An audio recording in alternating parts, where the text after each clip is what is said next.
স্ত্রীকে কটু কথা বলতে হয় না, এটাই হচ্ছে তার সম্মান, এটাই হচ্ছে তার মর্যাদা। যখন তখন গালি দেন কেন?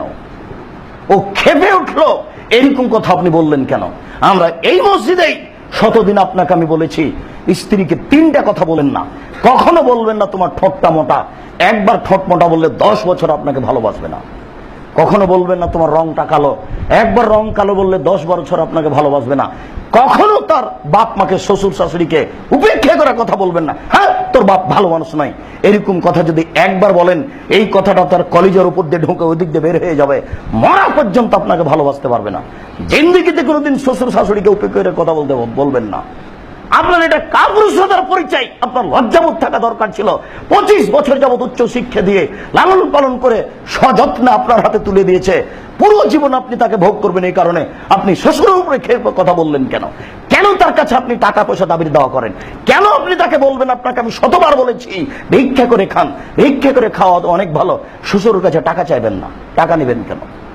বাপ বেটা ভিক্ষা পান না? যদি দেশে না পান অন্য দেশে চলে যাবেন ভিক্ষা চাইতে। ভিক্ষা করা টাকা দিয়ে ইবাদত কবুল হবে? যৌতুকের টাকা দিয়ে চাউল কিনে ভাত খেয়ে ইবাদত কবুল হবে না। শ্বশুরের কাছে যৌতুক চান কেন? শ্বশুর যেই মর্যাদার মানুষ, তাকে সে মর্যাদা দেন, তাহলে আপনি তাকে মূল্যায়ন করবেন, সংসার সুন্দর হবে। জিন্দেগিতে কখনো স্ত্রীকে কটু কথা বলবেন না। দিন দিন রাত রাত স্বামী টিভি নিয়ে বসে থাকে, রাত 12টার সময় আসে, অন্যের সাথে মোবাইলে গল্প করে, অঝর নয়নে স্ত্রীর চোখের পানি ঝরে। আমি আছি তবু আরেকজন পুরুষের সাথে কথা বলে। এটা কেমনে হয়? সে সহ্য করতে পারে না। তাকে দিনের উপরে সহযোগিতা করতে হবে। দুঃখিত, আমি আপনার সাথে আছি, সার্বিক সুবিধার জন্য আমি প্রস্তুত।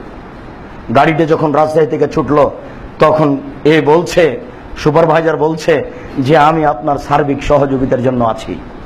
সে আপনার গার্ড। ব্যাগটা কোথায়, লাঠিটা কোথায়, জুতা স্যান্ডেল কোথায়, টিকিটটা কোথায়, সব সহযোগিতা করতে পারে ওই হেল্পার, ওই কন্ট্রাক্টর আপনার স্ত্রী। আপনার পূর্ণ সহযোগে আপনার জীবনের জন্য আল্লাহ বলেছেন, আপনি কেন এইভাবে ভুল পথে চলছেন? আমি প্রস্তুত রয়েছি আপনার সেবার জন্য। আপনি এইভাবে কোথাও কথা বলিয়েন না, এইভাবে রাত্রি কোথাও কাটায়েন না।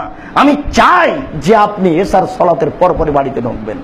কি করা লাগবে বলেন আপনি, আপনার সবকিছু করার জন্য আমি প্রস্তুত। এই প্রতিভা, এই ক্ষমতা, এই গতি, এই নীতি তার ভিতরে আল্লাহ দিয়েই তাকে সৃষ্টি করেছেন। আপনার ভুলের কারণে সে সবকিছু হারিয়ে ফেলেছে। আপনি তার সাথে দুর্বল ভাবে আসলেন কেন? দুর্বল ভাবে আসার কারণে সে ধীরে ধীরে ধীরে ধীরে সব হারিয়ে ফেলেছে। আপনি তাকে বসিয়ে রেখে আরেকজনের সাথে মোবাইলে কথা বলেন কেন? যার কারণে তার মনটা খারাপ হয়ে গেছে। আপনার উপরে সার্বিক সুবিধা এসে নিজে থেকে উঠিয়ে নিয়েছে, আপনাকে ভালোবাসতে পারে না। সম্মানিত মসজিদের মুসাল্লি, রাসূল সাল্লাল্লাহু আলাইহি ওয়াসাল্লাম বললেন, আল ইন্নাল মারাতা ইজা সাল্লাত খামসাহা ওয়া সামাত শাহরাহা ওয়া তাত বালাহা ওয়া হাসানাত ফারজাহা ফালতাদখুল মিনানে বাবিল আবওয়াজ শাহ। একজন মহিলা যদি 4টা কাজ করতে পারে, তাহলে জান্নাতের যে কোনো দরজা দিয়ে সে প্রবেশ করার সুযোগ পাবে। এরকম সুযোগ কিন্তু কোনো পুরুষের জন্য নেই। তার মধ্যে আপনি তার সাথে একজন আছেন। আল্লাহ রাসূল বলছেন, কোন মহিলা যদি 5 ওয়াক্ত সালাত আদায় করতে পারে, 2 রমজান মাসে সিয়াম পালন করতে পারে, 3 স্বামীকে মান্য করতে পারে, 4 জেনায় যদি লিপ্ত না হয়, তাহলে জান্নাতের যে কোনো দরজা দিয়ে ঢোকার তার সুযোগ আছে। 8টা দরজাই তার জন্য খোলা। এরকম কোন কথা আপনার জন্য হবে না। এটা নারীদের ভিন্ন মর্যাদা, এটা তাদের পার্সোনাল অধিকার, পার্সোনাল মর্যাদা। এটা আল্লাহ তাআলা তাদেরকে দিয়েছে।